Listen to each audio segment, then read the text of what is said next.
came to talk about, because we so often, you see us doing tavern things here, and so I often bring tavern games with me.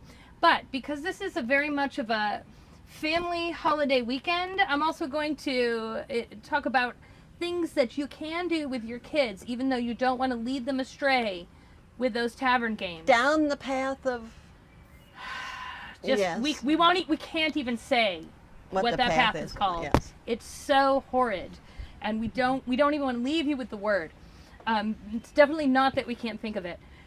So what I want to talk about is, so this one, if you have just this little piece, just this little piece, it looks like a dreidel. It is not a Hanukkah dreidel, but it's actually kind of the same principle. And the game, as I find it in sources, is take all. But you also find it called pieces of 8, or put and take, or a lot of really not terribly creative names, because you either put or you take coins. However, to make this a good family game, you can also find this referred to in books of children's games.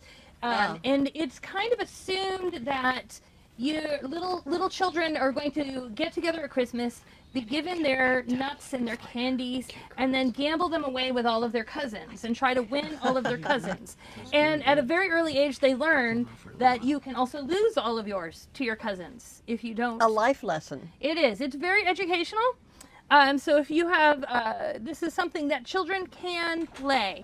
And it's wonderful because it takes absolutely no time to do rules. Because if you come to the table with however much money you have, oh look, you have that much money. How did that happen? And I have it, so I get to decide how. Now, we're ladies. We would just play this as a ladylike pastime. We're clearly not playing to earn our living. That's very unladylike. We would never. Definitely not in front of other people. I would. Okay, well, speak for yourself. I'm not saying I wouldn't. I'm just saying I wouldn't admit to it in front of all these people. But show me. So what we'll do is we'll decide how much it costs how much you have to put in to be part of this round. How much, and I'm going to say it's 3 coins. Okay. 3 coins means you can be part of this round. All right. And then we're really just going to, this is very complicated, pay attention.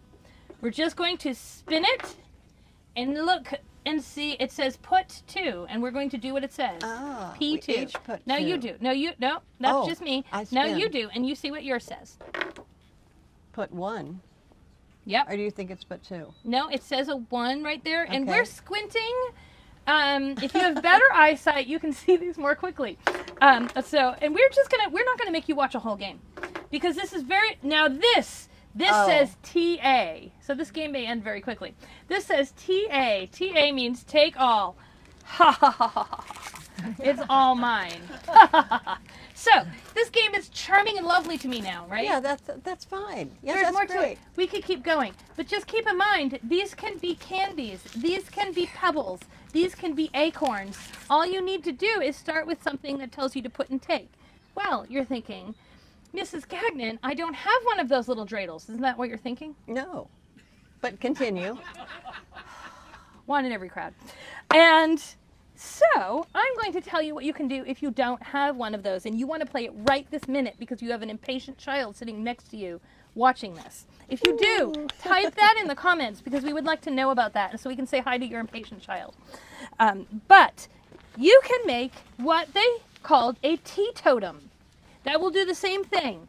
If you are of a good upstanding family and didn't want your child to play games with dice, you might give them a wooden teetotum. It's basically a top that has different sides to it, and the sides are numbered 1 through 6 instead of your dice. But in this case, I numbered them put 1, put 2, put all, take 1, take 2, take all. I made it on a piece of pasteboard. You could probably recycle something in your house to put it on a piece of pasteboard. Something perhaps from your pantry. And I took a small sliver of wood. And I said, ta-da! And that one landed on put 1. Okay. Because it landed down on put 1. Ta-da! You can make your own right at home. And you make your very own teetotum. And if you're missing dice, you can just number one of these 1 through 6. and now you have something that will do the same job. So this is a good sit-down game. Show us one more thing in your box of tricks there, Mrs. There are Gagnon. so many things, and we're not going to try to pan a camera down to see this, but I always have way more games with me than I can apparently throw in the basket and actually hit it.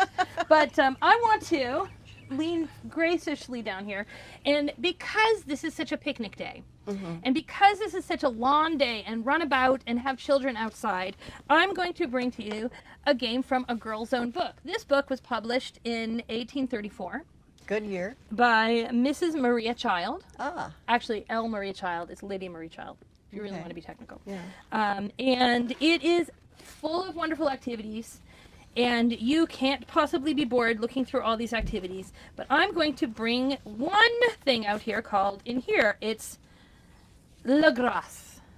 You're supposed to say it sort of French because she says this is a game that comes from the French and originally before that from the Germans. We don't really have any references from that, so Mrs. Child could have left us a little more information. However, I can show you what it looks like. And it would be a pretty hoop, like this. Hold this, please. Thank you. And you might have some ribbons on it because the ribbons look really pretty when that hoop is flying through the air. That is their whole purpose in life, is to look pretty going through the air. And each player gets 2 sticks. Now I have a secret for you. I don't make sharpened sticks when I give this to children. May I ask why? No. No reason, unless you think there might be vampires in your neighborhood, in which case sharpen all of the sticks you want. But for the purpose of a picnic on Independence Weekend, I think, and so what we do with this is we gracefully get it. That's why the name is, it's the game of graces, or se grâce. And we will gracefully toss this back and forth and catch it with the other sticks and keep tossing it back and forth. Expel it from the sticks into the... Yes, Oh. we're just, it's catch with a little hoop and 2 sticks, Okay. is what it is. It doesn't look very graceful when I do it. So it's also far too hot for me to go running around doing this today. So I'm going to send this off the frame, and you can imagine that someone's catching it. Are you ready? Are you ready? Yes. Let's see. Should I send it at someone so that they'll be mad at me when I hit them? No. And the trick is, it's like swords. Ready? Send it this way. Ready?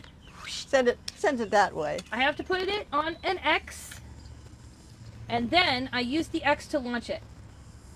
And I will... No, that's too dangerous. Okay, I will launch it that way. Ah. Oh, he caught it. I know you just have to trust me for that, but he actually caught that, and he doesn't even have sticks to throw it back. And that is, and then of course if he had sticks, he would toss it back, and I would definitely catch it, and it wouldn't hit the whiskey punch for sure and knock it over. But again, you're thinking, Mrs. Gagnon, I don't have these fancy little hoops, and whatever shall I do? Because that impatient child is still sitting here wanting to play this. I bring this game to picnics all the time. Wonderfully, you can actually just get some. Note that mine are not sharpened. Haha, that is a life-saving measure. Okay. You're and very blunt about that statement. Yes, I know. I have to be a little blunt when I point that out. Thank you for noticing. You're welcome. And then you can ribbon your own hoop. If you do embroidery, you may have an idea what sort of hoop this once upon a time was. If you do embroidery, you also know that this used to have a metal point on it, a metal edge. Please take that off before children throw it at each other. Unless you don't like them, and then that's on you. And you can wrap it up because it will get a good beating. As a matter of fact, this one is already broken. They will wind up on roofs also, and stuck in trees. Speaking from experience, no doubt. Yes, definitely from experience. But you can very easily have one of these at your very own house to add to your celebration picnic this weekend.